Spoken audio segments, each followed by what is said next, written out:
Good day everyone, my name is Bethany Villanueva and we're going to talk about the four topics. First is the traditional view of the learning process. Second is the changes in views of the learning process. Third is shift from teaching to learning. Fourth is theory supporting the new view of the learning process.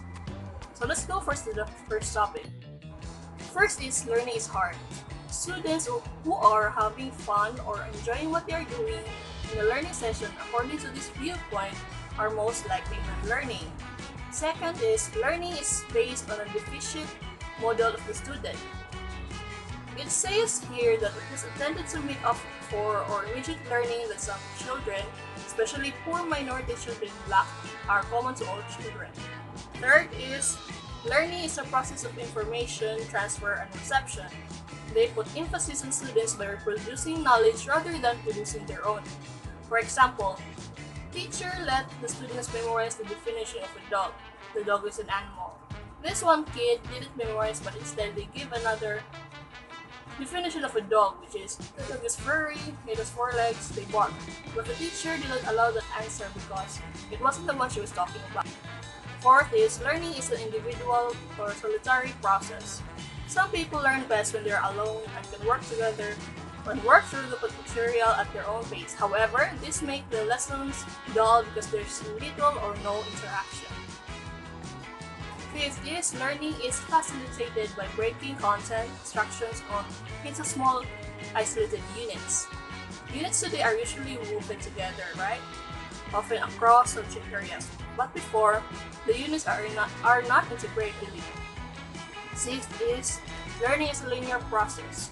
Sometimes the textbook or instructor can have only one linear path through a narrowly bounded subject, area, or series of uniform instructional units. For example, the teacher gives you a step-by-step structure to make an output, but there is still students who did it differently, but they also reach to the same output. Now, with the traditional way of thinking, the teacher might see it as incorrect. Instead of producing their own, they only copy from the superior, which can lead to the dispersing of creativity and innovativeness. Now, let's go to the second topic, changes in views of the learning process. The first is learning is a natural process. The brain's normal state is to read, but not everyone learns in the same way.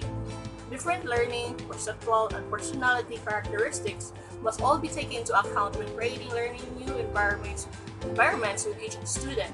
Students can learn in fascinating and rich learning environments with supportive and engaging teachers. Second is learning is a social process. This means that learning needs more than one people. This can be done by observation of other people's behaviors, learn from each other in ways that can benefit wider social ecological systems. This social process is also enhanced when technology arrives, such as talking through phones, laptops, tablets, and etc. Third is learning is an active and not a passive process. Things could change. For example, gender means binary, the male and female, right? Now, there are more than two today. People with different genders existed back then, but they didn't have any terms yet, and they were also not allowed to express. So, you have to keep up to date. That's just the whole point of learning is an active and not a passive process. Change doesn't stop, so learning must not be halt. Fourth is learning may either be linear or non-linear. The traditional is only linear, but now they realize that learning could be non-linear.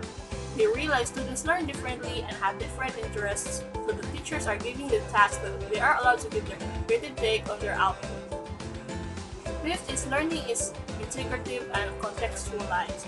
The learning is integrative. Integrative means that it is the process of making connections among concepts and experiences so that information and skills can be applied in real life. When learning is contextualized, it engages students in active learning while assisting them to make meaning out of the information they are obtaining.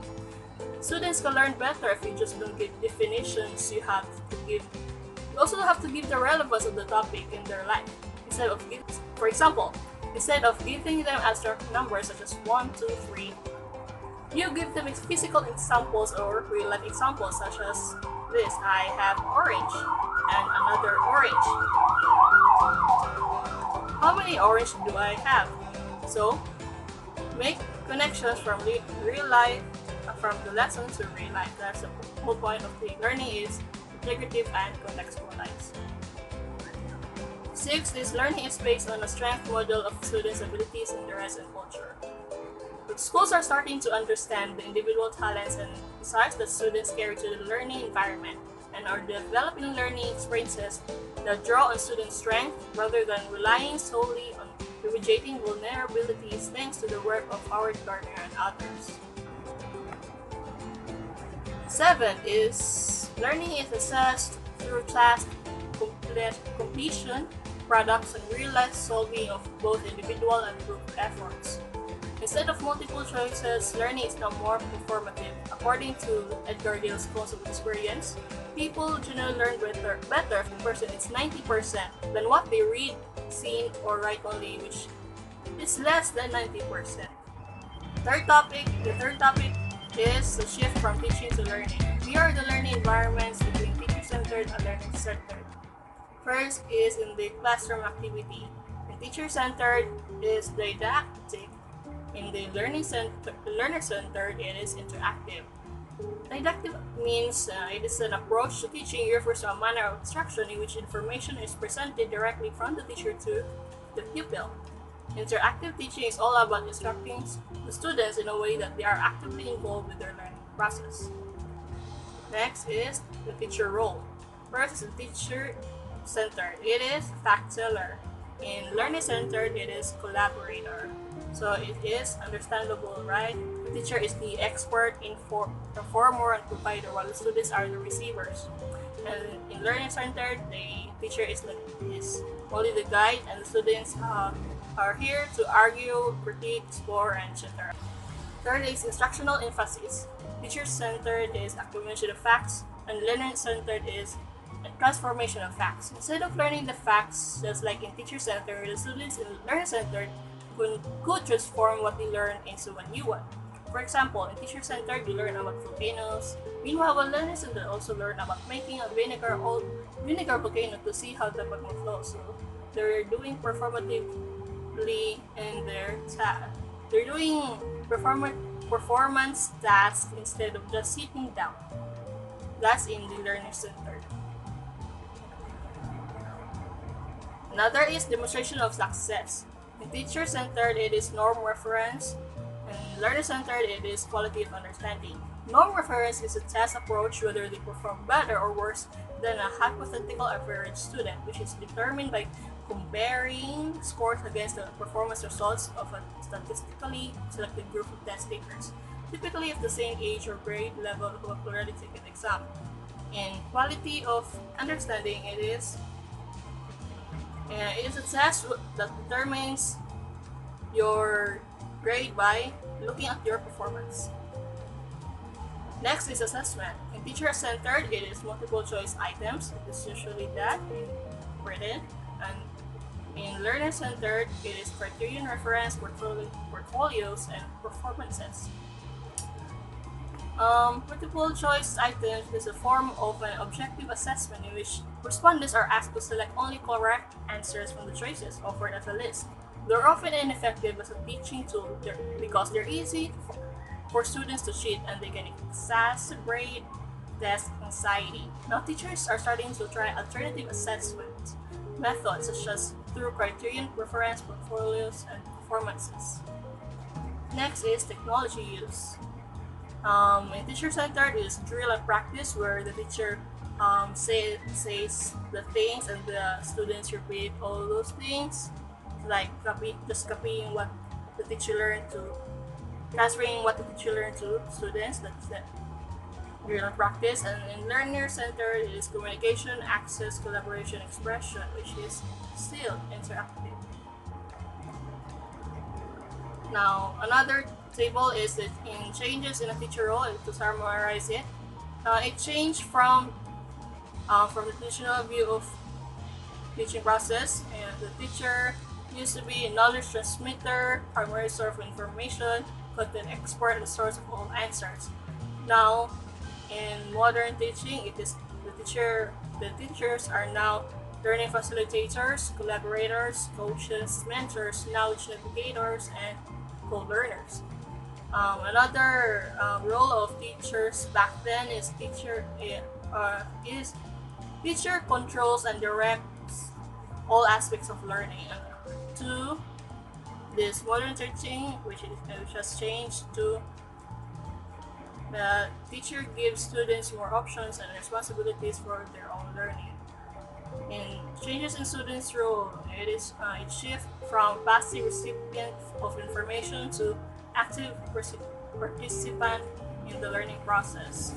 It shifts from producing knowledge to producing and sharing knowledge and participating at times as expert. And lastly is it shifts from learning as a solitary activity to learning collaboratively with others. Fourth topic is, but not the last, is theory supporting the new view of the learning processes.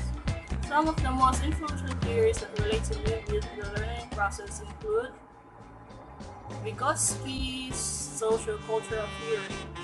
The description is Vygotsky's cognitive development theory postulates that social interaction is fundamental to cognitive development, and there are two levels of that: through interaction with others and then integrated into the individual's mental structure and zone of proximal development.